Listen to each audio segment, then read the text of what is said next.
اس میں کوئی شک نہیں میاں صاحب کہ اے این پی نے سب سے زیادہ جو ہے قربانی دی ہے جب ہم بات کرتے ہیں دہشت گردی سے لڑنے کی، اور آپ کا نام زیر فہرست ہے۔ مگر اس زمانے میں 2009 2010 میں آپ نے کہا تھا کہ آپریشن ہونا چاہیے دہشت گردوں کے خلاف۔ اب جبکہ ایک اعلان ہوا ہے عزم استحکام کا، اور اس کے بارے میں یہ بھی کہا جا رہا ہے کہ یہ آپریشن نہیں ہے، یہ کچھ کہتے ہیں کہ جی اصلاحات کیے جا رہے ہیں، کرمنل جسٹس ریفارمز کیے جا رہے ہیں عدالتوں کے اندر، یا کہا جاتا ہے کہ کنیٹک آپریشنز ہو رہے ہیں، تو آپ اس کی مخالفت کر رہے ہیں، اس کی کیا وجہ؟ بسم اللہ الرحمن الرحیم، بڑی مہربانی، آپ کا شکریہ۔ سب سے پہلے تو یہ کہ ہم نے ملکن ڈویژن میں جو آپریشن ہوا تھا تو اس وقت بھی ہمیں سیکیورٹی ایجنسیوں کی طرف سے، یعنی ہماری اسٹیبلشمنٹ کی طرف سے اور امریکہ کی طرف سے یہی بات تھی کہ آپریشن ہونا چاہیے۔ ہم نے ان سے کہا کہ ہم باچا خان کے پیروکار ہیں، ہم عدم تشدد کے لوگ ہیں، ہمیں اپنے سوچ اور فکر نظریات کی بنیاد پہ ہم سمجھتے ہیں کہ کوئی گولی مسئلے کا حل نہیں ہوتا، ہمیں یہ موقع ملنا چاہیے کہ ہم ان سے مذاکرات کریں۔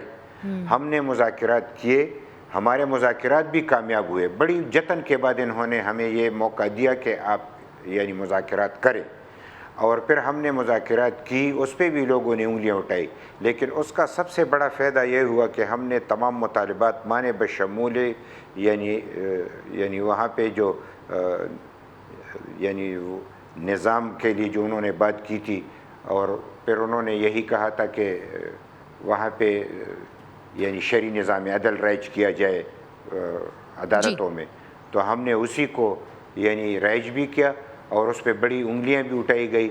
لیکن اس کا فائدہ کیا ہوا، یہ میں ریکارڈ پہ لانا چاہتا ہوں کہ ساری دنیا کو یہ پتہ ہو کہ اس وقت تک لوگ دہشت گردوں سے محبت کرتے تھے، عورتیں اپنے زیورات اتار کے ان کو دیتے تھے جھندے میں، لیکن وقت ایسا آیا کہ جب دہشت گردوں نے مذاکرات سے یعنی انحراف کیا اور انہوں نے کہا کہ جمہوریت کفر ہے اور ہم نے ملک کنڈ کو یعنی زبردستی قبضے میں کر رکھا ہے اور سارے پاکستان کو قبضہ کریں گے، تو اس کے بعد عوام کی ان سے نفرت ہونے لگی۔ عوام نے کہا کہ انہوں نے تو نظام مصطفیٰ کی بات کی تھی، اب تو یہ جھوٹ بول رہے ہیں کہ یہ اسلحہ نہیں رکھ رہے، حکومتی رٹ تسلیم نہیں کر رہے، تو عوام کی ہمدردیاں ہمارے ساتھ ہوئی۔ مگر میاں صاحب اب تو عوام آپ کے ساتھ ہے، اور عوام جو ہے مظاہرے کر رہی ہے، چاہے وہ سوات کے اندر ہو، لکی مروت کے اندر ہو، دیگر اضلاع کے اندر ہو، وہ تو یہ کہہ رہی ہیں کہ جی ہمیں یہ تحریک طالبان پاکستان نہیں چاہیے، اب تو مظاہرے ہو رہے ہیں ان کے خلاف۔ بالکل، میں اسی کی طرف آ رہا ہوں کہ یہ ذرا لوگوں کو سمجھانے کی بھی ضرورت ہے، اور جو لوگ یہ فیصلے کرتے ہیں ان کو بھی سنانے کی ضرورت ہے کہ جب ہمارے مذاکرات ہوئے تو ان مذاکرات کی وجہ سے جب ان سے لوگوں کی محبت ختم ہو گئی اور ہم سے محبت ہونے لگی، تو اس کے بعد ہم نے یعنی فیصلہ کیا کہ آپریشن ہو، تو پھر عوام نے آپریشن کو سپورٹ کیا۔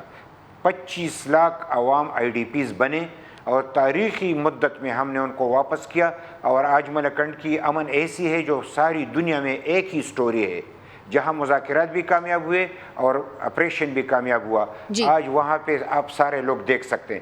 اس کے بعد 13 آپریشن، بڑے بڑے آپریشن ہوئے، کہیں پہ اور مذاکرات بھی ہوئے، کوئی تو بتائے نہ کہ اس کی کامیابی کیا ہے اور اس میں کون کون سے ہمیں فائدے ہوئے اور کون کون سے نقصانات ہوئے۔ آج بھی یعنی وزیرستان کے 1 لاکھ سے زیادہ آئی ڈی پیز موجود ہیں، تو کیا آج تک بھی آئی ڈی پیز موجود ہیں، ان کو کمپنسیشن نہیں دی گئی؟ تو پھر آپ کا مطالبہ کیا ہے کہ کیا کیا جائے؟ میں یہی، ہماری سیدھی سادہ مطالبہ ہے، ہم یہی کہنا چاہتے ہیں کہ آپ کو پارلیمنٹ میں اعتماد میں لینا چاہیے، سٹیک ہولڈرز کو اعتماد میں لینا چاہیے، سیاسی پارٹیوں کو اعتماد میں لینا چاہیے، سول سوسائٹی کو اعتماد میں لینا چاہیے۔ یک طرفہ بات ہوگی تو یہ فیض حمید جو مذاکرات اس نے کیے اور یہاں پہ 40,000 لوگ آئے، تو یہ کس نے پھر منظم کیے؟ وہ کیوں کرائے؟ وہ تو گرفتار ہوئے تو ان کو تو سزا ملنی چاہیے تھی، تو وہ تو یہاں پہ آئے، یہ دوبارہ تو اس کا تو یہ بھی بات ہونی چاہیے کہ وہ مذاکرات کس نے کیے، کیوں کر کیے، ان کو کیوں لایا گیا، اور پھر اب کہہ رہے ہیں کہ وہ منظم ہوئے، تو ری منظم کرنے کا موقع کس نے ان کو ہاتھ دیا؟ اور پھر اب جب آپ ان پہ آپریشن کریں گے تو تباہ کون ہوگا؟ عوام ہوگا۔ علاقے ہوں گے تو ان کا تو آپریشن پہ بھی اعتماد نہیں، مذاکرات پہ بھی اعتماد نہیں ہے. اس کے لیے حکمت عملی اپنانی ہے. حکمت عملی اپنانے کے لیے ان لوگوں کو جو کہ میں نے کہا کہ پارلیمنٹ، اسٹیک ہولڈرز اور یعنی سول سوسائٹی اور سیاسی پارٹیوں کو اعتماد میں لینا چاہیے. یہ فیصلے کرتے چلے جا رہے ہیں، آج فلاں کی میٹنگ ہوئی فیصلہ ہوا، فلاں کی میٹنگ، تو پھر خاک میں تم بعد میں اعتماد میں لوگے. اعتماد کو تو تم ٹھیس پہنچا رہے ہو. اگر تم اس میں حقیقی معنوں میں مخلص ہو کہ امن آئے، دہشت گردی کا خاتمہ ہو، تو اس کے لیے تو ایک سیدھا سادہ فارمولہ ہونا چاہیے. نیشنل ایکشن پلان کا نام تم لیتے ہو اور اس کے 20 نکاتی ایجنڈا ہے، ایک نقطے پہ تم عمل کرتے ہو اور اس کے بعد 19 نکات پہ عمل نہیں کرتے. نہیں مگر میاں صاحب مجھے یہ بتائیے کہ اعتماد میں لینا ہے. آپ کی پارٹی نے فیصلہ کیا تھا کہ ہم مظاہرہ کریں گے، مگر پھر آپ نے مظاہرہ نہیں کیا. آپ کو کانفیڈنس پہ لیا گیا تھا اور بتایا گیا تھا کہ یہ جو عزم استحکام ہے یہ ہے کیا. آپ کو کیا بتایا گیا ہے کہ کیا ہے یہ عزم استحکام؟ یہ نہیں، ہمیں نہیں بتایا گیا. انہوں نے تو اسٹیٹمنٹ جاری کیے. وزیر اعظم صاحب نے پہلی وضاحت کر دی، پھر اس کے بعد سیکیورٹی ایجنسیوں کے باخبر ذرائع سے خبر آئے، انہوں نے تردید نہیں کی. تو ہم یہ سمجھ گئے کہ جو بات ہم کر رہے ہیں وہ شاید اسی پہ عمل کر کے لوگوں کو اعتماد میں لیں گے. تو وہی بات ہے، آج بھی ہماری وہی سٹینڈ ہے اور اس کو ہم نے ملتوی کیا ہے. اس لیے ملتوی کیا ہے، اگر وہ ان جو خدشات لوگوں کے ہیں وہ دور کر دیتے ہیں تو ٹھیک، وہ دور نہیں کرتے تو ہمارا تو سٹینڈنگ پالیسی ہے کہ ہمیں تو یعنی ہمیں تو اس کا یہ ہم یعنی نمود و نمائش کے لیے نہیں کرتے، سیاست کے لیے نہیں کرتے. ہم تو مر کٹے ہیں، ہم تو اس دھرتی کی حفاظت کے لیے بات کر رہے ہیں.